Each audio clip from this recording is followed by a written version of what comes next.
Il y a des chaînes que l'on ne voit pas. Ce sont celles que l'on forge avec nos envies, nos attentes, nos habitudes. L'attachement ne crie pas son nom. Il se glisse dans nos gestes quotidiens, dans nos relations, dans nos possessions. Et, sans même s'en rendre compte, on commence à confondre attachement et amour, possession et sécurité. Chaque jour, nous bâtissons des murs intérieurs autour de ce que nous pensons être nous. Mon travail, ma maison, mes enfants, mon image. Mais ces murs deviennent aussi les limites de notre liberté. Ce que l'on croit posséder finit par nous posséder. Et dans cette illusion de contrôle, la souffrance s'installe silencieusement. Ce piège est si subtil qu'on le prend pour de la loyauté, de la passion ou même de la responsabilité. Pourtant, dès que quelque chose menace ce à quoi nous sommes attachés, le cœur se contracte. La peur entre, et avec elle, l'angoisse de perdre, la colère de ne pas maîtriser, le chagrin de ne plus avoir. Voilà le prix silencieux de l'attachement. Depuis l'enfance, on nous enseigne à vouloir, à désirer, à garder. On nous félicite quand on obtient, on nous console quand on perd. Alors, naturellement, on croit que l'attachement est une preuve d'amour ou une marque de réussite. Mais ce naturel est un conditionnement, un voile posé sur notre perception. Dans la nature, tout naît et disparaît. La fleur ne s'accroche pas au printemps, la vague ne refuse pas de se retirer.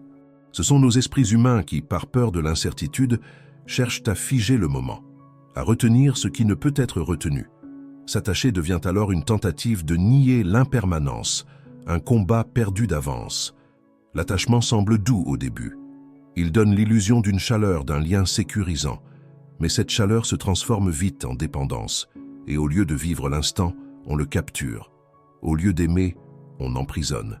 L'attachement n'est pas naturel. C'est une réaction de peur face à l'inconnu. Le Bouddha a observé le monde avec une profondeur que peu osent atteindre.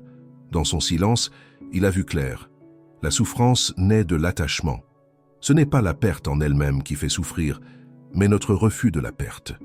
Notre insistance à vouloir que les choses restent figées, éternelles. Quand il parle de tanha, la soif insatiable, il désigne ce désir de s'accrocher aux objets, aux émotions, aux identités.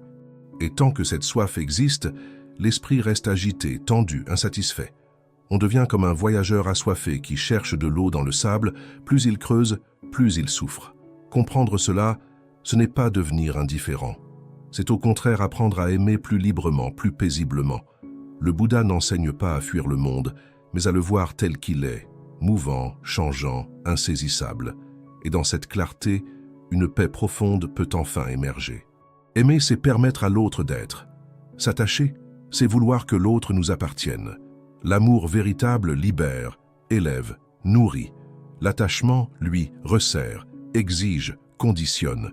Il prend racine dans la peur de perdre, alors que l'amour s'épanouit dans la confiance. On confond souvent les deux parce que l'attachement imite l'amour. Il se montre présent, passionné, attentif, mais il agit par besoin, pas par générosité. Il demande en retour, il pèse. L'amour, lui, ne connaît pas ces chaînes. Il peut exister même dans le silence, même dans l'absence. Aimer sans attachement, c'est honorer l'autre dans sa liberté. C'est savoir qu'on ne possède rien, ni personne. C'est regarder une fleur sans vouloir l'accueillir. Et dans cette manière d'aimer, il n'y a pas de peur.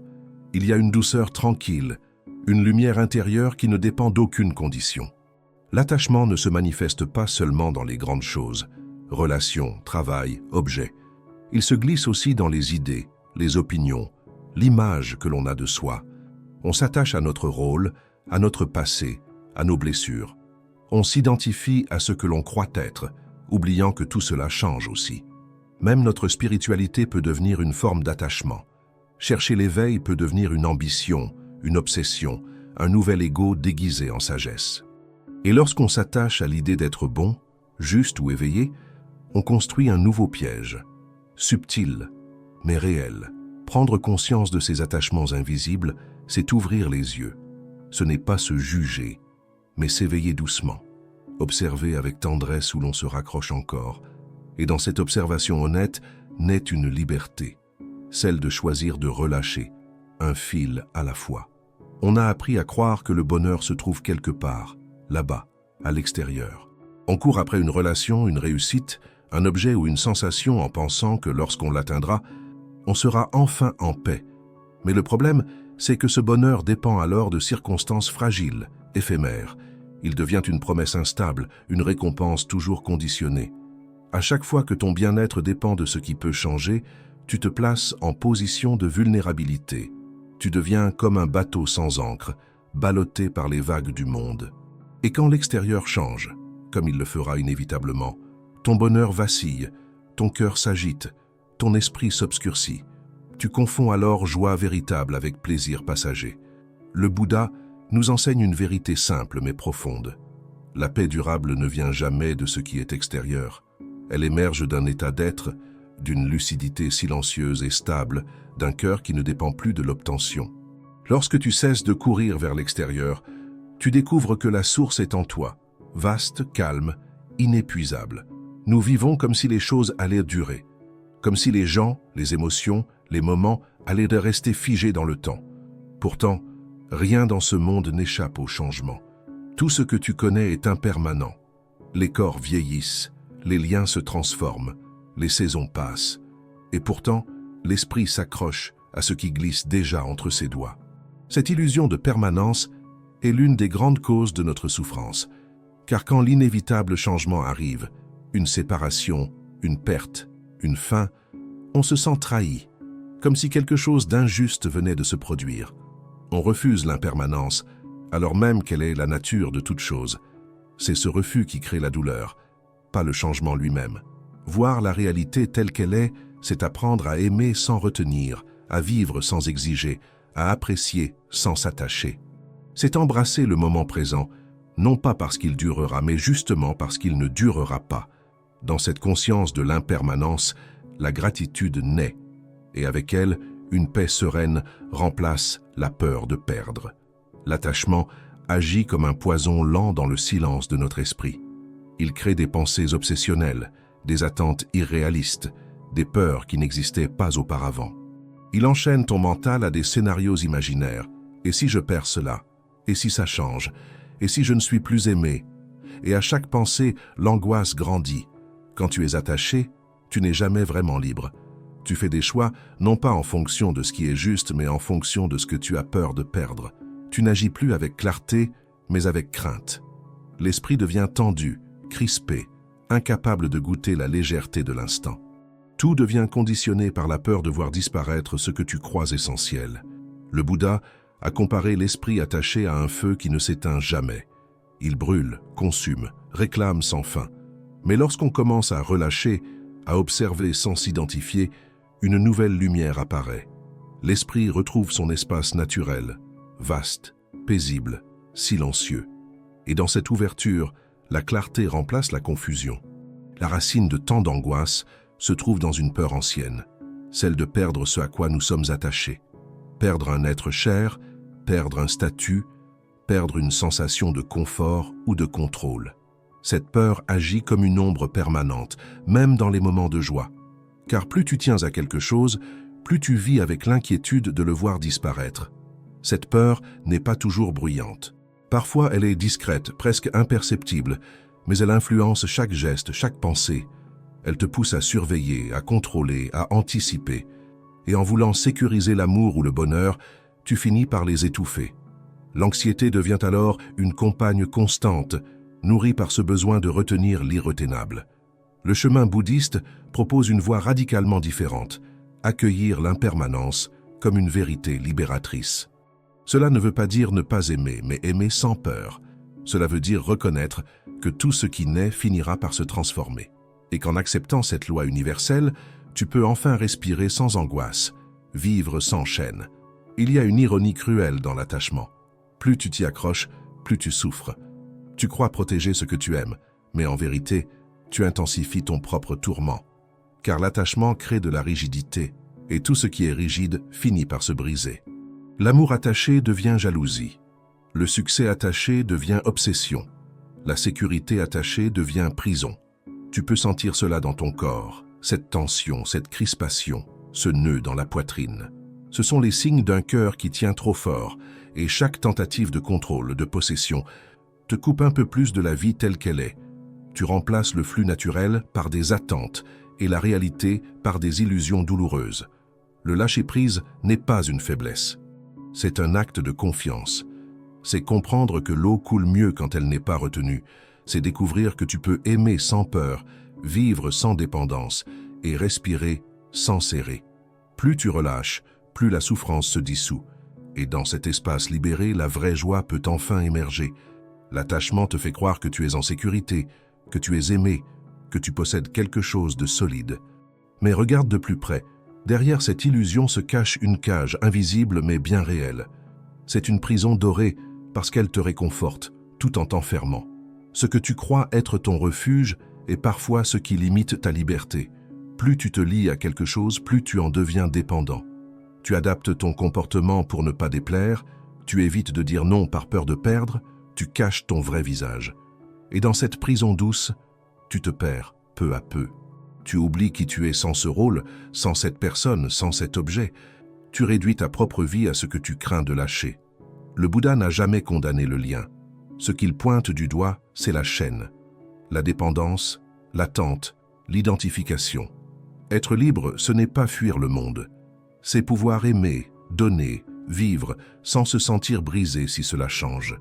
C'est respirer dans l'espace de l'instant sans avoir besoin de l'enfermer. Ce que tu redoutes est peut-être ta meilleure amie. L'impermanence que l'on fuit est en réalité la clé de la transformation. Sans elle, rien ne changerait jamais. Tu resterais figé dans tes douleurs, enfermé dans des schémas, bloqué dans un passé révolu. L'impermanence, c'est la promesse du renouveau. C'est elle qui rend tout possible. Chaque fin est aussi un commencement. Chaque perte laisse place à un espace neuf. Quand tu t'ouvres à cette danse naturelle de la vie, tu cesses de te battre contre le courant. Tu découvres que la beauté réside dans ce qui passe, précisément parce que cela passe. La fleur est précieuse parce qu'elle fane. Le moment est sacré parce qu'il disparaît. Faire de l'impermanence une alliée, c'est ne plus avoir peur de vivre. C'est plonger dans la vie pleinement, sans chercher à la retenir. C'est marcher en paix, même quand le sol tremble. Et dans cette confiance naît une stabilité profonde, non pas dans ce qui est extérieur, mais dans ton cœur, ancré dans la sagesse. Le non-attachement n'est pas une absence d'amour, mais la forme la plus pure de l'amour. Il ne dit pas « je n'ai pas besoin de toi ». Il dit « je t'honore dans ta liberté ». Cette sagesse radicale demande du courage, car elle ne repose sur aucune garantie. Elle n'attend rien. Elle offre, elle accueille, et elle laisse partir sans s'effondrer. Pratiquer le non-attachement, c'est retirer les crochets du cœur, c'est regarder la vie avec des mains ouvertes, non fermées. C'est aimer l'instant sans le figer. Ce n'est pas une froideur, c'est une clarté bienveillante, une lucidité douce qui sait que tout passe et qui choisit tout de même d'aimer, avec tendresse et détachement. Cette sagesse est difficile à atteindre parce qu'elle nous déstabilise. Elle va à l'encontre de tout ce qu'on nous a appris. Mais en elle réside la vraie liberté. Elle est la porte silencieuse qui mène à la paix intérieure. Là où il n'y a plus d'attente, plus de possession, il reste l'essentiel. Une présence pure, ouverte, sereine. Lâcher prise n'est pas fuir, ni abandonner, ni renoncer à aimer. C'est faire le choix conscient de ne plus s'accrocher à ce qui fait mal, à ce qui change, à ce qui échappe. C'est comprendre que l'on ne peut retenir le vent, ni enfermer le soleil. Lâcher prise, c'est faire confiance à la vie, même quand on ne connaît pas la suite. Beaucoup confondent détachement avec indifférence. Mais l'indifférence est froide, fermée, distante. Le lâcher-prise, au contraire, est chaud, vivant, vibrant. Il vient d'un cœur qui a appris à aimer sans contracter, à donner sans attendre, à vivre sans résister. C'est une posture intérieure de paix face à ce qui est. Abandonner, c'est tourner le dos. Lâcher prise, c'est ouvrir les bras. C'est dire « je suis ici et j'accepte ce que la vie m'apporte ou m'enlève ». Et dans ce geste invisible, le cœur devient plus vaste, plus léger, plus libre. Car ce que tu laisses partir t'ouvre toujours à quelque chose de plus vrai. On pense que lâcher, c'est perdre, mais en réalité, on y gagne l'essentiel. En laissant partir l'attente, tu retrouves la paix.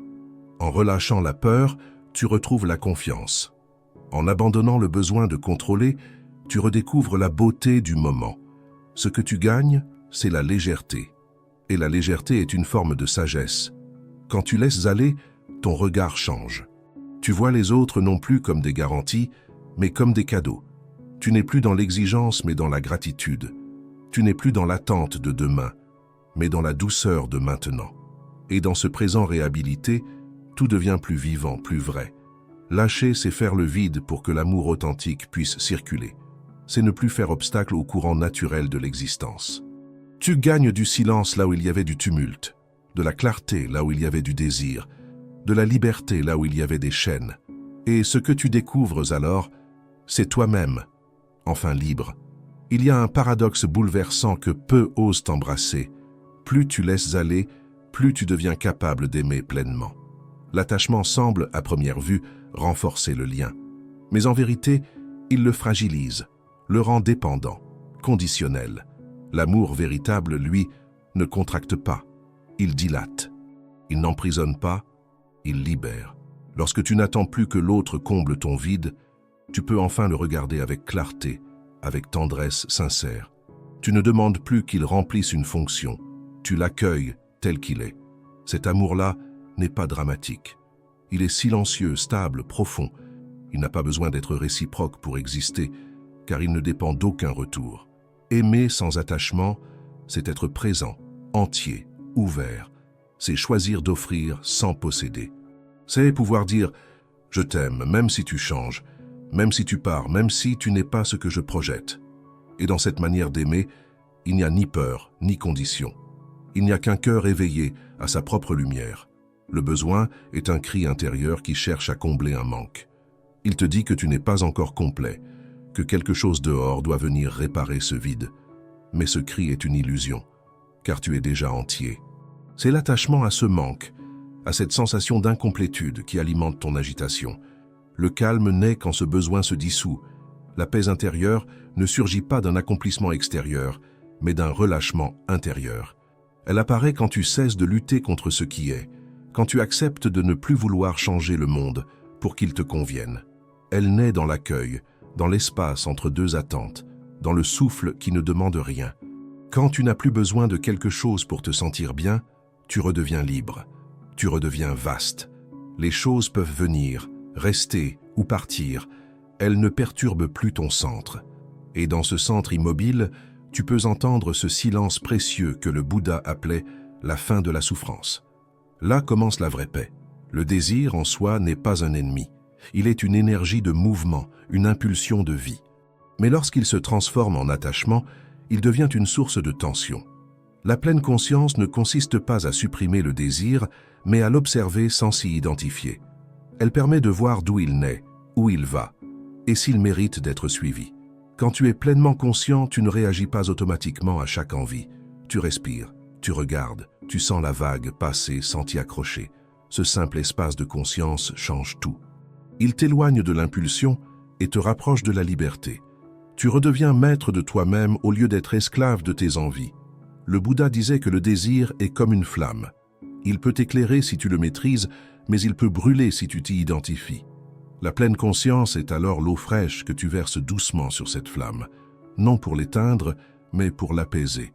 Et dans cette pratique patiente, tu t'ouvres à une joie plus vaste, plus tranquille, plus durable. L'attachement prend 1000 visages dans notre quotidien. Tu t'attaches à une personne, à son regard, à ses paroles.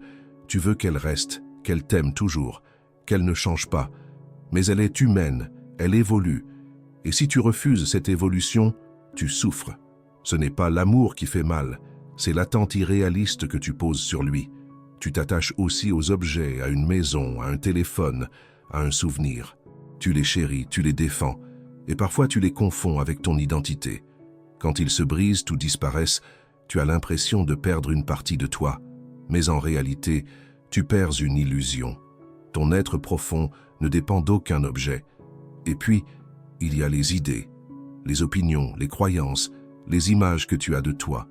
Tu les protèges, tu t'y accroches, parfois même tu t'y enfermes. Mais ces idées changent aussi. S'y attacher, c'est refuser de grandir. Être libre, c'est pouvoir remettre en question sans se sentir menacé. C'est permettre au vrai soi d'émerger, fluide et vivant. L'attachement, lorsqu'il devient extrême, se transforme en dépendance. Tu ne sais plus vivre sans l'autre. Tu as l'impression que ta valeur dépend de sa présence, de ses mots, de son affection. Et cette illusion t'enchaîne. Elle t'épuise. Elle te fait mendier de l'amour au lieu de le partager. Elle te rend prisonnier de ton propre vide intérieur. La dépendance affective n'est pas de l'amour. C'est une forme de peur qui se déguise. Elle dit « j'ai besoin de toi pour exister » au lieu de dire « je suis bien et je choisis de partager ma paix avec toi ». Dans cette confusion, tu oublies ton propre centre. Tu vis à travers les yeux de l'autre. Tu attends qu'il te sauve de toi-même. Mais personne ne peut remplir ce vide, sauf toi. Le chemin de guérison passe par un retour en soi. Il demande du courage, de la patience et beaucoup de douceur. Tu apprends à te tenir debout, à t'aimer sans condition, à être ta propre source de tendresse. Alors, l'attachement devient relation et la dépendance, liberté aimante. Le Bouddha a enseigné que la paix ne réside ni dans l'excès, ni dans la privation, mais dans un chemin simple, équilibré, la voie du juste milieu. Ce chemin profondément subtil nous invite à éviter les extrêmes, le désir insatiable d'un côté, le rejet rigide de l'autre. Ce n'est pas un compromis tiède, c'est une posture lucide, enracinée dans la sagesse, une voie qui ne cherche ni à tout posséder, ni à tout fuir. L'attachement est un déséquilibre. Il nous pousse vers la saisie, vers la soif de garder, de contrôler, de figer ce qui est mouvant. Le rejet, à l'inverse, nous pousse à renier la vie, à vouloir l'aseptiser de tout lien, de toute émotion.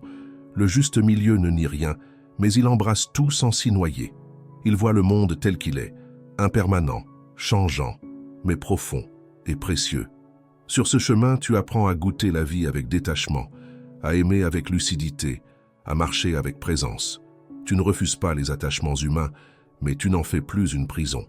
Tu ne combats pas tes désirs, mais tu ne les laisses plus diriger ta vie. Et peu à peu, tu deviens un être paisible, enraciné dans une vérité qui ne dépend de rien d'extérieur.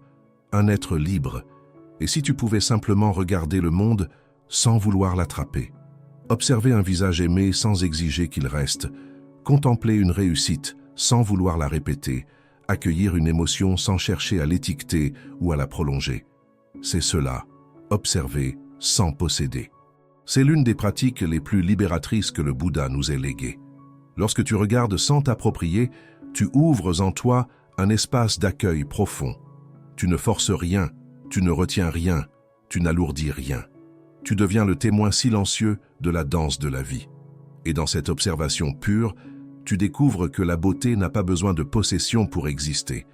Au contraire, elle rayonne davantage lorsqu'elle est libre. Ce regard détaché est un acte d'amour pur. Il ne dit pas « sois à moi », mais « sois pleinement toi, ici, maintenant ». C'est une présence entière qui ne cherche pas à capturer, mais à comprendre. Et plus tu pratiques cette manière de voir, plus ton cœur devient vaste. Tu n'es plus prisonnier du besoin, tu es devenu espace. Tu es devenu silence, tu es devenu paix. La méditation n'est pas seulement une technique, c'est une voie de libération intérieure. En t'asseyant en silence, tu observes ton esprit, ses vagues, ses accroches, ses habitudes. Tu découvres que l'attachement commence toujours par une pensée, un désir, une peur. Et en les voyant apparaître, sans les nourrir, tu commences à t'en détacher doucement. La méditation te donne un miroir clair. Elle te montre où tu t'accroches encore, où tu refuses encore de lâcher, où tu cherches encore à contrôler. Et dans cet espace de conscience bienveillante, tu n'as rien à faire, juste à voir. Car voir, c'est déjà transformé. Ce que tu vois clairement commence à perdre son pouvoir sur toi. Avec le temps, la méditation t'apprend à être sans vouloir, sans rejeter, sans fuir. Elle t'enracine dans l'instant, là où l'attachement ne peut exister. Car l'attachement vit dans le passé ou dans la projection du futur. Mais dans le maintenant pur, il n'y a que toi, ton souffle, et cette présence vaste, infinie. Là est l'antidote. Là est la guérison. Nous compliquons nos vies en pensant que l'accumulation nous apportera la paix. Plus d'objets, plus d'activités, plus de relations, plus de certitudes. Mais chaque chose que tu ajoutes devient un poids à porter, une source de tension potentielle. Et peu à peu, ton esprit se charge, se contracte, se fatigue. Tu perds la joie dans le tumulte. Vivre simplement, ce n'est pas renoncer à la beauté du monde. C'est choisir ce qui est essentiel.